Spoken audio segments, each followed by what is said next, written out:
4 different officers. One of those 5 counts is an R&O causing injury that was so severe that the officer is actually seeking specialized medical treatment from an orthopedic surgeon. At this point, this is a 9. So hold on. There was a DV and then an officer injured. Why is he out? As to bond. Your Honor, we are just looking to address the condition of bond that requires that Mr. Hopkins be on house arrest. Prior to this matter, Mr. Hopkins was employed as a result of having the tether plea. No longer able to, in this case, he was no longer able to maintain that employment. He is wishing, hoping to be able to get new employment, and is asking that the court consider a no go-to order, a no contact order, or anything of that nature. My client, Mr. Hopkins, also recently registered for the cybersecurity program. Text me that information. I tried to send the confirmation to Ms. Barroso so that she would be able to see it. It's my understanding that the classes are majority online, but that would be the only place that he would have to come across Chenal County. Otherwise, he's just asking for some order that would allow him to work and just not have that kind of contact. All right, guys, buckle up, because this case starts heavy right out of the gate. We're hearing allegations involving domestic violence, multiple counts of resisting officers, and an injury so serious an officer now needs specialized orthopedic treatment. The judge immediately zeroes in on the core issue that frames everything else. With accusations as severe, why is the defendant even out on bond? That single question sets the tone for the entire hearing and signals that the court is already deeply concerned. Response. Your Honor, the bond in this case was set at $5,000 cash or surety when we requested a $50,000 bond. In this case, the people are uncomfortable with him being out. This was an event, or a series of events that occurred where the defendant assaulted the victim at not 1 but 2 locations. An eyewitness saw the defendant shove the victim while near the police station. The police attempted to make contact with the defendant, and then he picked up, as a result of him resisting, picked up 5 counts of R&O against 4 different officers. One of those 5 counts is an R&O causing injury that was so severe that the officer is actually seeking specialized medical treatment from an orthopedic surgeon. At this point, this is a 9. So hold on. There was a DV and then an officer injured. Why is he out? Your Honor, if I could address. Hold on. I'll let Ms. Barroso finish and then you can address it. I just had an intermediate question. Go ahead.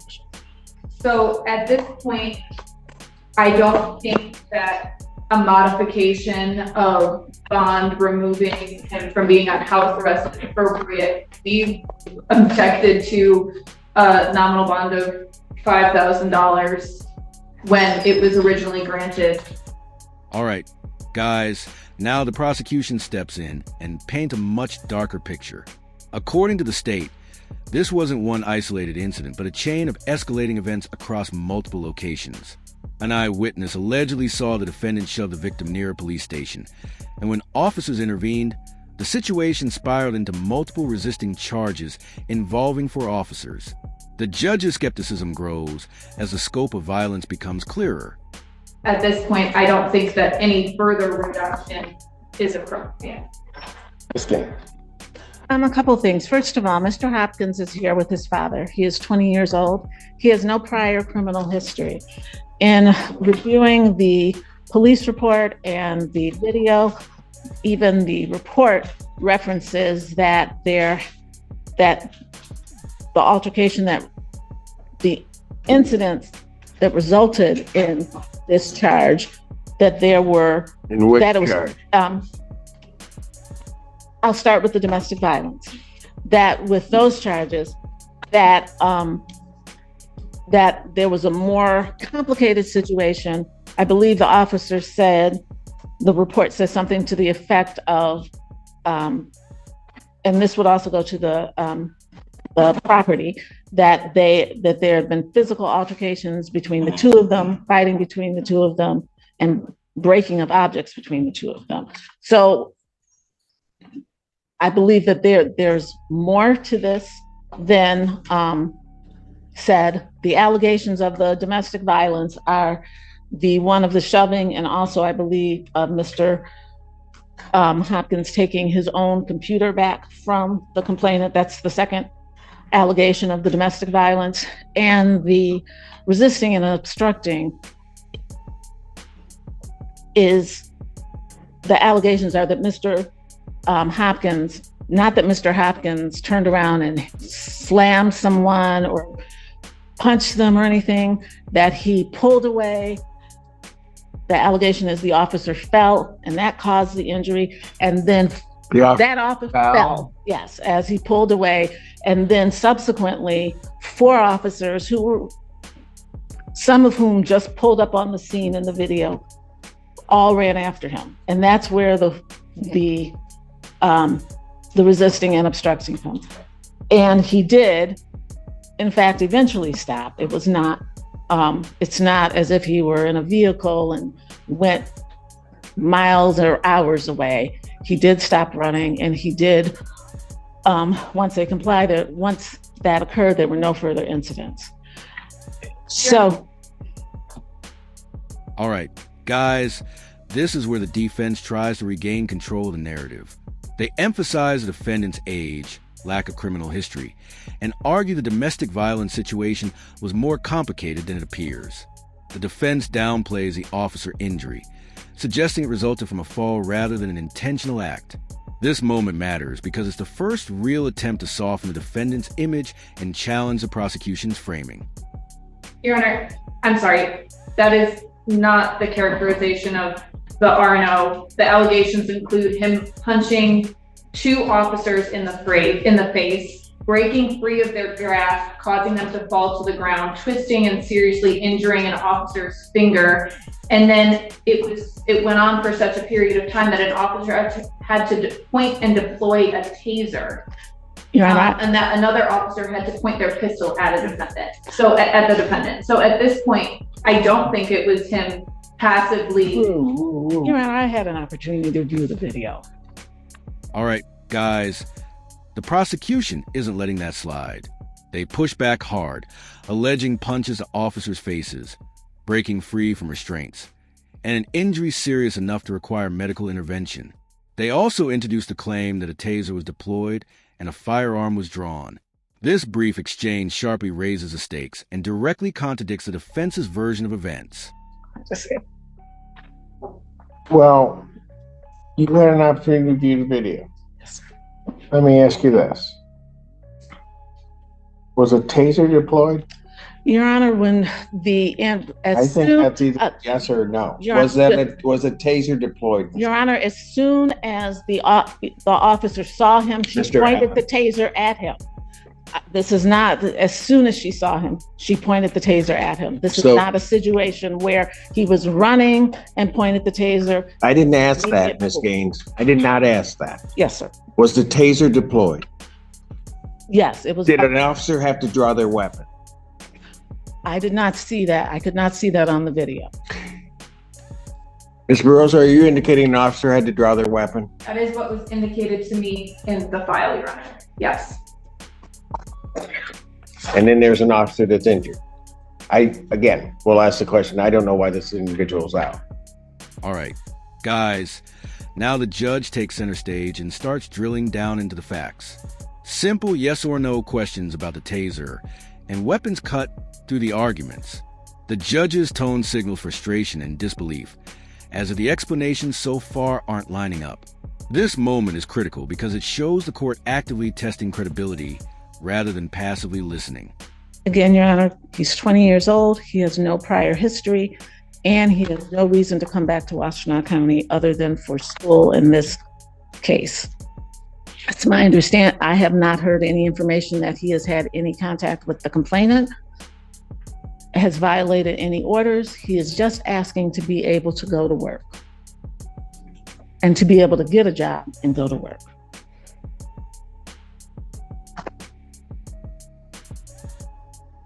Your Honor, would you want to hear from Mr. Hopkins' father, who's present? I don't know what he could tell me at this point in time. I'm more worried about the bond as it originally is set. I don't. Does he have prior convictions for anything? No, Your Honor. That the original domestic was about. I mean, I'm trying to figure out, because I'll just tell you, I have some serious concerns that this escalated to a point that officers are having to deploy a taser, pull their weapon, and there are clearly enough officers around to, in my opinion, have subdued this individual without having to do all of that. So something else is going on.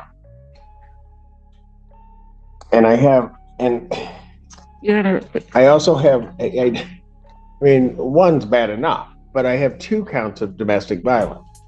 again, Your Honor, one of them is him taking back his own computer. That's one of the allegations. And that's why I'm saying there were things that were happening before this. That's not to... All right, guys, the judge circles back to the same unsettling question. Why is this defendant free at all?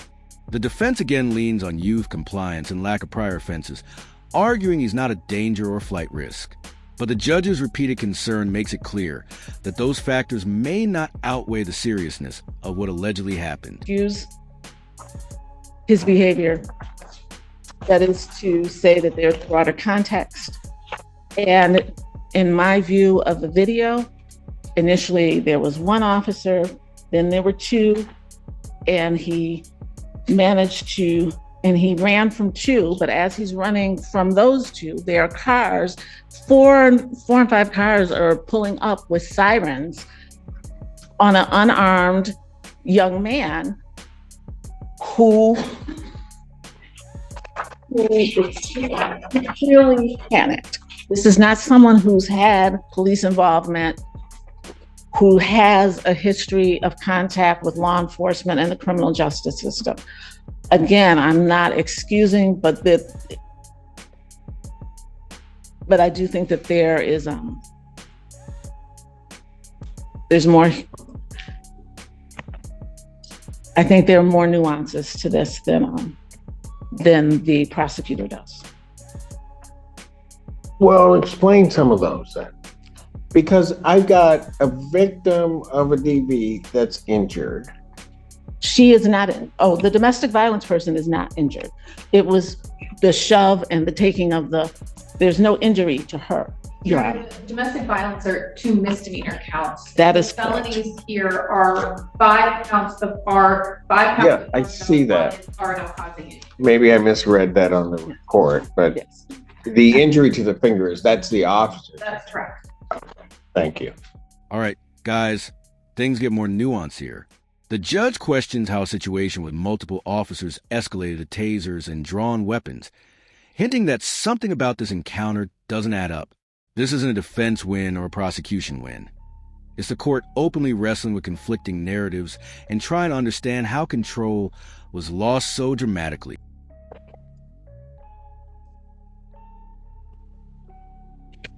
I don't understand this. I mean, there's a lot I don't understand. How, and I get there are resisting and obstructings that are filed that some may look at as questionable in terms of the charge. I get that.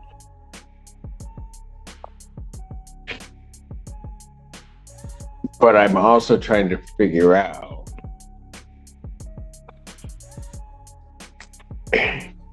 how an officer gets injured, that there are punches to the face of officers. I mean, Ms. Gaines, I don't get it. I understand what you're saying, and I'm saying I did not see any punches to the face when I observed the video.